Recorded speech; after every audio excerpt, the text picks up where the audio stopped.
କେତୋଟି ଅବସ୍ଥା ଆମେ ପ୍ରାପ୍ତ ହଉ। ତନ୍ମଧ୍ୟରୁ ଗୋଟିଏ ଅବସ୍ଥା ହେଉଛି ବଦ୍ଧ ଜୀବନ। ଆମକୁ କଥା କହି ଆସୁନଥିଲା, ଖାଇ ଆସୁନଥିଲା, କେଉଁଟା କ'ଣ କାହାକୁ କ'ଣ କହନ୍ତି ଏସବୁ ବିଷୟରେ ଆମେ ସମ୍ପୂର୍ଣ୍ଣ ଅଜ୍ଞ ଥିଲୁ। ଯଦିଓ ଆମର ଚେତନା ଥିଲା, କିନ୍ତୁ ଆମେ ଗୋଟିଏ ପ୍ରକାରର ଅଜ୍ଞ ଥିଲୁ। ଏଇ ବଦ୍ଧ ଜନ୍ମଟି ଧୀରେ ଧୀରେ ଯେତେବେଳେ ବୃଦ୍ଧି ହେଲା, ଆମେ ଚେତନାରୁ ବଦ୍ଧ ଜନ୍ମରୁ ଆମେ ଚେତନା ଆଡ଼କୁ ଗଲୁ। ବଦ୍ଧ ଗୋଟିଏ ଜନ୍ମ, ଚେତନା ଗୋଟିଏ ଜନ୍ମ। ଚେତନା ଆମକୁ ଶିଖେଇଲା, ସବୁ କଥା ଶିଖେଇଲା। ଖାଇବା ଶିଖେଇଲା, ପିନ୍ଧେଇବା ଶିଖେଇଲା, କଥା କହିବା ଶିଖେଇଲା, ପାଠ ପଢ଼େଇବା ଶିଖେଇଲା, କର୍ମ କରିବା ଶିଖେଇଲା। ସବୁ ଜିନିଷ ଯାବତୀୟ କଥା ଆମକୁ ଚେତନା ଶିଖେଇଲା।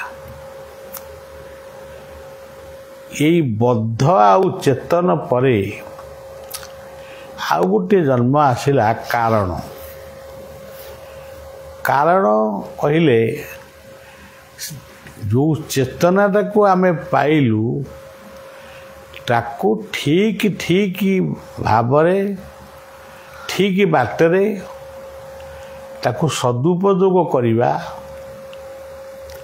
ଆମେ ଗୋଟେ କର୍ମ ବିଷୟରେ ଜାଣିଲୁ କିନ୍ତୁ କରିନୁ। ସେଗୁଡ଼ାକ ହେଉଛି ଚେତନା ଭିତରେ ରହିଛି କିନ୍ତୁ କାରଣ ହେଇନି। କର୍ମ କରୁ କରୁ ମନ ଭିତରେ ଆସିଲା ଯେ ଆମେ ଏଇ ଚେତନା, ମୁଁ ଯାହା ଜାଣିଛି ସେଇଟା କାର୍ଯ୍ୟରେ ପରିଣତ କରିବି। ସେଗୁଡ଼ାକ ହେଲା କାରଣ। ବଦ୍ଧ ଚେତନା କାରଣ ପରେ ଆଉ ଗୋଟିଏ ଜନ୍ମ ହେଉଛି ମୋକ୍ଷ। ମୋକ୍ଷଟା ହେଉଛି ଅନୁଭବର କଥା। ଜୀବନରେ ଯେତେବେଳେ ଆସିଥିଲୁ ଆମେ ଥିଲୁ କ'ଣ, ତାପରେ ଶିଖିଲୁ କ'ଣ, ଶିଖି ସାରିଲା ପରେ କଲୁ କ'ଣ, ଇଏ କଥା ଗୁଡ଼ିକ ସବୁ ମନେ ପକେଇବା। କେଉଁଠି ଦୋଷ ରହିଲା, କେଉଁଠି ତ୍ରୁଟି ରହିଲା, କେଉଁଠି ଭୁଲ ହେଲା, କେଉଁଠି ଠିକ୍ ହେଲା, ଏସବୁ କଥା ପରେ ଆମର ଜୀବନରେ ଆସିଲା ମୋକ୍ଷ। କେମିତି ପ୍ରଭୁ ଏ ସଂସାରରେ ଆମେ ଟିକେ ଆପଣଙ୍କର କୃପା ପ୍ରାପ୍ତ ହବ। କୃପା କିଏ ପ୍ରାପ୍ତ ହୁଏ କି ନ ହୁଏ ମୁଁ କହିପାରିବିନି, କିନ୍ତୁ ସେ ତ କୃପା ପ୍ରାପ୍ତ ପାଇଁ ସମସ୍ତେ ଡାକନ୍ତି। ଏଇ ଯେଉଁ ଚାରୋଟି ପର୍ଯ୍ୟାୟରେ ଜୀବନଟି ଗତି କରେ, ଏହାଠାରୁ ଭଳି ଆଉ ପଞ୍ଚମ କଥା କିଛି ନାହିଁ। ଏ ଚାରୋଟି କଥା ହେଉଛି ମୂଳ କଥା ଓ ଶେଷ କଥା। ତାପରେ କିଏ ତାକୁ କେଉଁ ପ୍ରକାରର କହନ୍ତି, ଧର୍ମ, ଅର୍ଥ, କାମ, ମୋକ୍ଷ, ଏସବୁ କଥା ମୁଁ କହିବାକୁ ଚାହୁଁନି। କାରଣ ଆମର ଯେଉଁ ଗୋଟେ ବାସ୍ତବବାଦ ପରିବାର ଆମେ ଗଠନ କରିଛେ, ଯେଉଁ ଦର୍ଶନକୁ ନେଇ ଆମେ ଆଶ୍ରମଟିଏ, ଛୋଟ ଆଶ୍ରମଟିଏ କରିଛେ ଏବଂ ଲାଗି ପଡ଼ିଛେ, ଆଉ ଟିକେ ଆଶ୍ରମ ଟିକେ ହେବ, ଲୋକଙ୍କ ପାଖରେ ଆମର ଗୋଟେ ବାର୍ତ୍ତା ପହଞ୍ଚିବ। ଏଇ ଯେଉଁ ପୋଷ୍ଟ ଅଫିସ୍ ଭଳିଆ ଗୋଟିଏ ଆମେ କରିଛେ, ତାର ବାସ୍ତବତା ହେଉଛି ଏଇ ଚାରୋଟି। ये चारोटी जदि संस्कार युक्त हुए ताले मनुष्यर आउ किछि करिया को पड़े नहीं। धरंतु पिलाटी जन्म हला ताकू तो कथा कही आसेनी, ताकू तो चली आसेनी कि खाई आसेनी कि किछि नहीं। जदि आमे सही समय रे ताकू सबुदिने महाप्रसाद टिके टिके खुआइबू कि दूध भात टिके खुआइबू, दही भात खुआइबू, घी भात खुआइबू, सेटाकू खाइला एवं से खाद्यटाकू से सब बेले खोजिब। जदि आगे प्रथम आम क्षीर दही देलु तापर क्षीर भात दही भात देलु। जदि सही समय रे एबे भी गोटे निर्दिष्ट संप्रदाय रही आम भारत वर्ष रही ओडिशा भी गोटे निर्दिष्ट संप्रदाय रही जंगल एरिया कथा से माने पिला पार्टी रे प्रथमे निशा पानी दियंती। से निशा पानी जो से पाए सी जो टिके बड़ हो जाए से निशा को ही खोजे। निशा किए पीकि आसी नथला तेणु प्रथम संस्कार दायित्व होची बाप मांकर। तुम्हें मु माँ सी होचंती बापा ये कथा प्रथम शिखई माँ।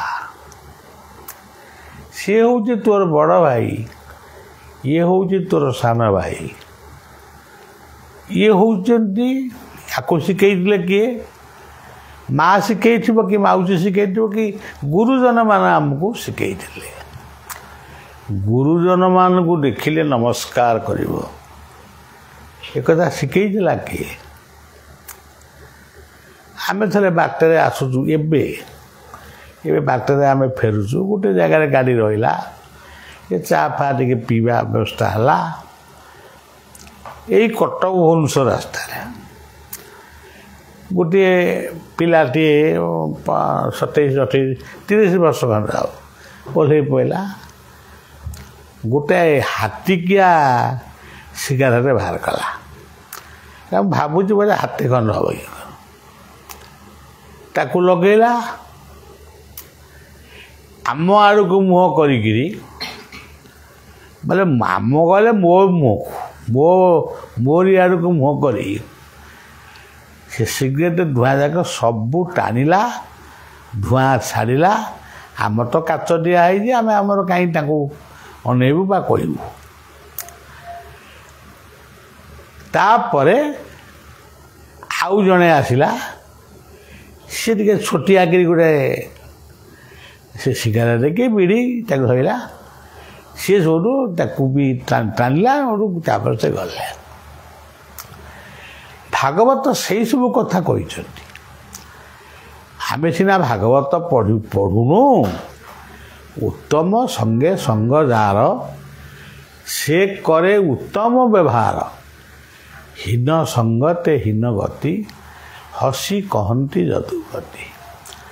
कई केवे मातृगर्भर गोटे मदुआ होगी जन्म ही कि चोर होगी जन्म ही।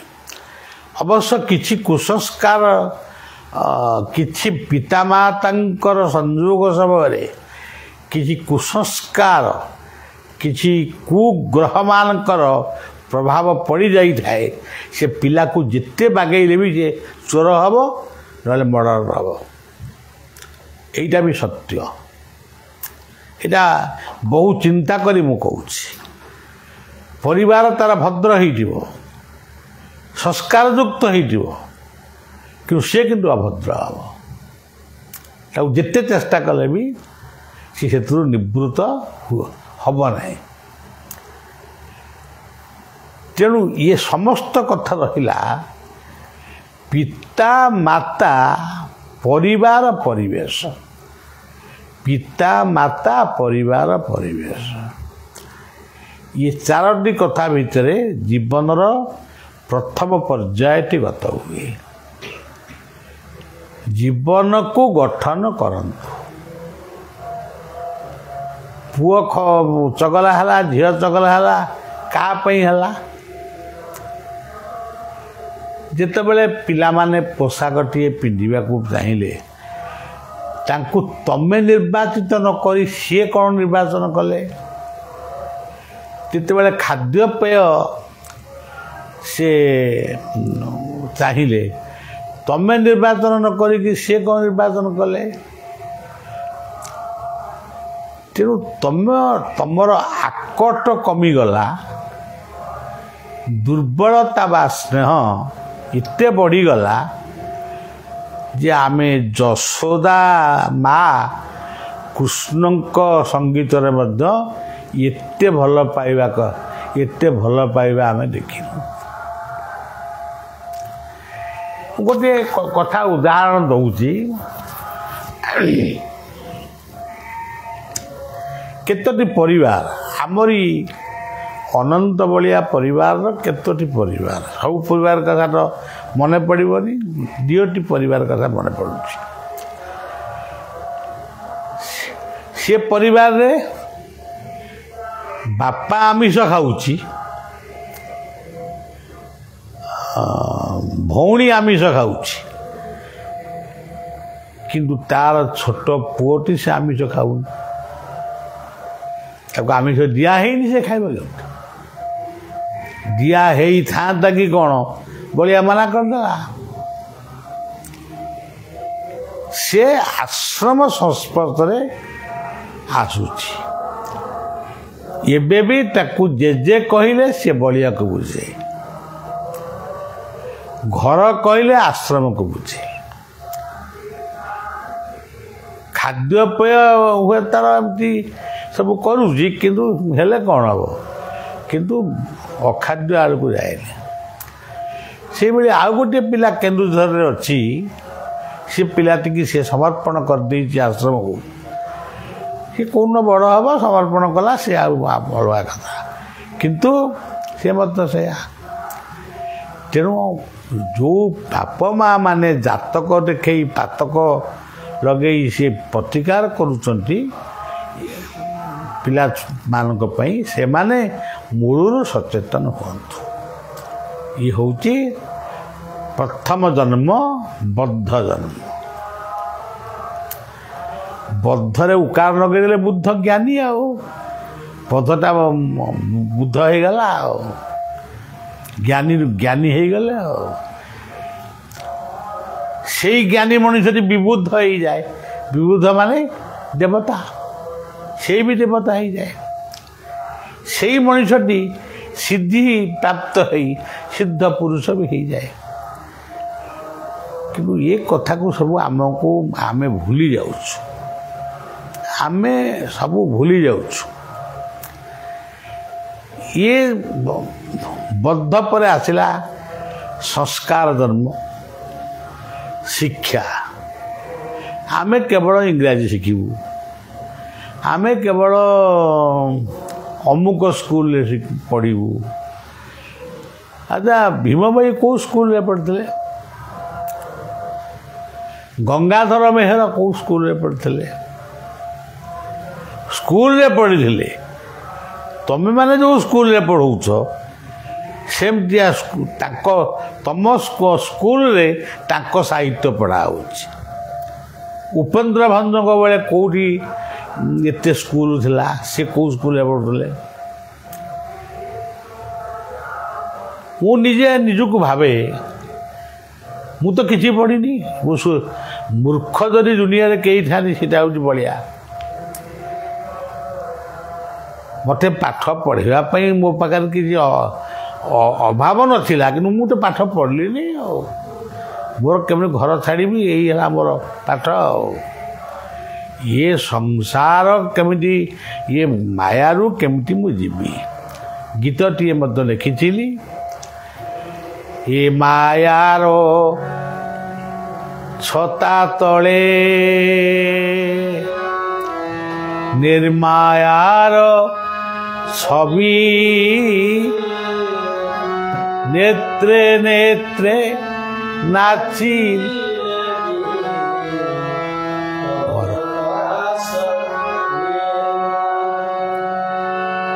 এ মଣିষ যাই পারে না এ মনিষ এ মনিষ যাই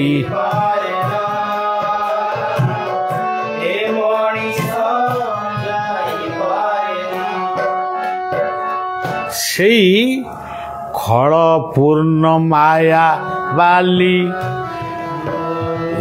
চালি কলিয়া চর্ম ହୁଏ ଏ ମଣିଷ ଏ ମଣିଷ ଏ ମଣିଷ ଯାଇପାରେ ନା ବୁଝିପାରେ ନା ବୁଝିପାରେ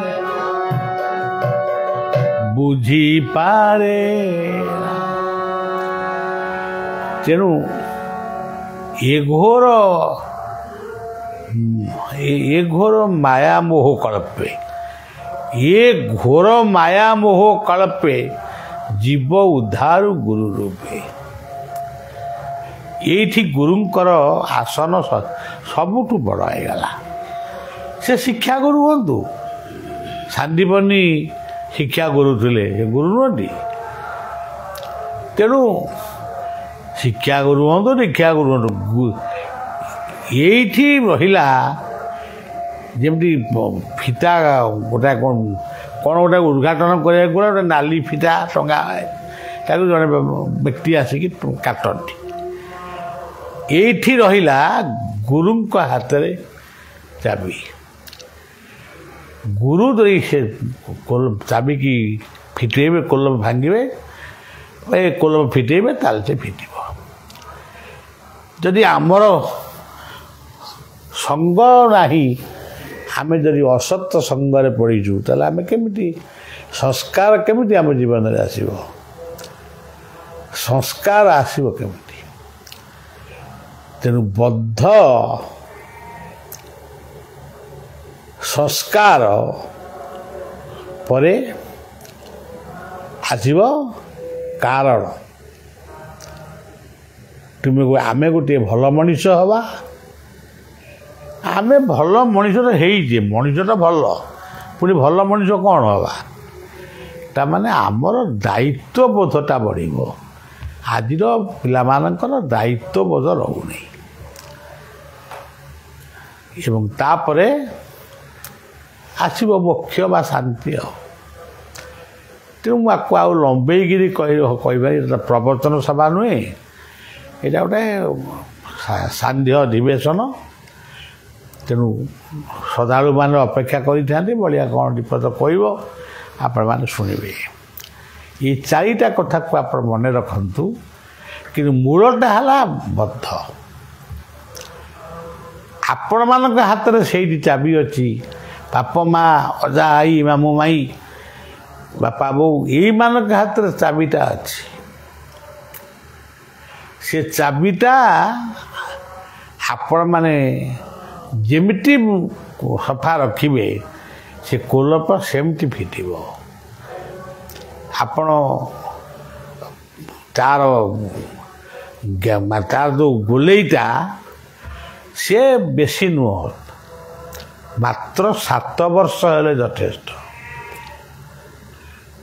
ପ୍ରଥମ ଦିନରେ ସୁତ ମାତା ଗର୍ଭେ ହେଲା ସ୍ଥିତ 10 ମାସ ମାତୃଗର୍ଭ ଗର୍ତ୍ତେ ରହିଲା ଅବନୀରେ ପଡ଼ି ପୁଅ ରାବ ଦେଲା କୁଅ ପୂର୍ବଦେତା ହେତୁ ଗୋଟିଏ ପାଶୁରି ଦେଲା ହେଲା ଦ୍ୱିତୀୟ କାଳ ତନୁ ହୋଇଲା ପ୍ରବଳ ଉତ୍ପତ୍ତିରୁ ସ୍ଥିତି ଯେଉଁ ଅଧିକ ହେଲା ଏଇଠୁ ଯେଉଁ ଆସିଲା ସଂସ୍କାର ଏ ବଦ୍ଧ ଜନ୍ମରୁ ଆପେ ଆପେ ଚେତନା ଆଡ଼କୁ ଗଲା ଏଇଠି ଯଦି ଆମେ ସଂସ୍କାର ଠିକ୍ ନ ପାଇବା ତାହେଲେ ଆମ ମଣିଷ ପଣିଆ ନଷ୍ଟ ହୋଇଯିବ ତେଣୁ ଏଇସବୁ କଥା ଇଏ କଥା ନୁହେଁ, ଏଇ ବାର୍ତ୍ତା ମନେ ରଖିବେ, ଜୀବନରେ ପାଳନ କରିବେ। ପିଲାଙ୍କୁ ସେଇ କଥା ଶିଖାନ୍ତୁ। ଆଉ ତୁ ବଡ଼ ହେବୁ, ଆମେରିକା ଯିବୁ, ପ୍ଲେନ୍ରେ ଚଢ଼ିବୁ, ସେ ଏମିତିଆ ଟ୍ରେନ୍ ଫାର୍ଷ୍ଟ କ୍ଲାସ୍ରେ ଯିବୁ, ଏମିତିଆ ଖାଦ୍ୟ ଖାଇବୁ, ବିରିୟାନୀ ଖାଇବୁ, ବାହା ହେବୁ, ରିଙ୍ଗ ସେରିମନି କରିବୁ, ଏଇ କଥା ଗୁଡ଼ିକ ପିଲାଙ୍କ ମୁଣ୍ଡରେ ପୂରେଇ ପିଲାଙ୍କୁ ପାଗଳ କରୁଛନ୍ତି ଅଭିଭାବକମାନେ। ଅଭିଭାବକମାନେ ଏଥିପାଇଁ କଣ୍ଟକିତ ସାଜୁଛନ୍ତି। ଆଗ ପ୍ରଥମ ପରିବାରର ଅଭିଭାବକମାନେ ଆଗେ ନିଜକୁ ସଂଯମ କରନ୍ତୁ। ଆମେ ଖାଲି ପିଲାମାନଙ୍କ ଦୋଷ ଦେଇ ଲାଭ କିଛି ନାହିଁ। ତେଣୁ ଏମିତି ବହୁତ କଥା ମନେ ପଡ଼ୁଛି। ଆଉ ତା ଭିତରେ ଇଏ କଥାଟା ମଧ୍ୟ ମନେ ପଡ଼ୁଛି, ଯେଉଁ ନିଜେ ଆଖିରେ ଦେଖିଛି ଗୋଟିଏ ପରିବାର, ସେ ପରିବାରରେ ଗୋଟିଏ ଛୋଟ ପୁଅ ସିଏ ଆମିଷ ଖାଉନି, ତାକୁ ଅନଉନି, ତା ମା ମଧ୍ୟ ତାକୁ ଅନଉନି। ଏଟା କ'ଣ ତାର କାରଣ? କେବଳ ପରିବେଶ ଓ ସଂସ୍କାରଟା ପାଇଁ ନାହିଁ। ଆଉ ଗୁରୁ କୃପା ଅଛି। ଯିଏ ଖାଇଲେ ତାଙ୍କର ଯେ ଗୁରୁ କୃପା ନାହିଁ, ଏ କଥା ମଧ୍ୟ କହିବାଟା ଭୁଲ ହେଇଯିବ। ଯେଉଁମାନେ ଖାଉଛନ୍ତି ଖାଆନ୍ତୁ, ଯେଉଁମାନେ ଖାଇଲେ ବି ଖାଆନ୍ତୁ, କିନ୍ତୁ ସବୁ ସମର୍ପିତ ଭାବନାରେ ରହିବା ଦରକାର। ସବୁଗୁଡ଼ିକ ନିର୍ଦ୍ଦିଷ୍ଟ ନିୟମ ଭିତରେ ରହିବା ଦରକାର। ଯେଉଁମାନେ ଆମିଷ ଖାଉଛନ୍ତି, ଆମେ କ'ଣ ତାଙ୍କୁ ଛଡ଼େଇ ଦେଇପାରିବା? ଯଦି ସିଏ ଛାଡ଼ିବେ ସେ ଅଲଗା କଥା। ମୋଟ କଥା, ସଂସ୍କାର ଯେତେବେଳେ ଆମର ଠିକ୍ ବାଟରେ ଯିବ, ଆମର ବହୁତ ଜିନିଷ ଆପେ ଆପେ ବଦଳିଯିବ। ଏତିକି କହି କଥା ରଖିଲି। ଆପଣମାନେ ନିଶ୍ଚିତ ଭାବରେ ଆଜିର କଥାକୁ ମନେ ରଖିବେ। ପିଲାମାନଙ୍କୁ ସଂସ୍କାର ଦେବେ, ତାଙ୍କୁ ବଦ୍ଧତ୍ୱରୁ ସଂସ୍କାର ଦେବେ, ଏତିକି କାମନା କରି ରହୁଛି। ଜୟ ଗୁରୁ, ଜୟ ଜଗନ୍ନାଥ।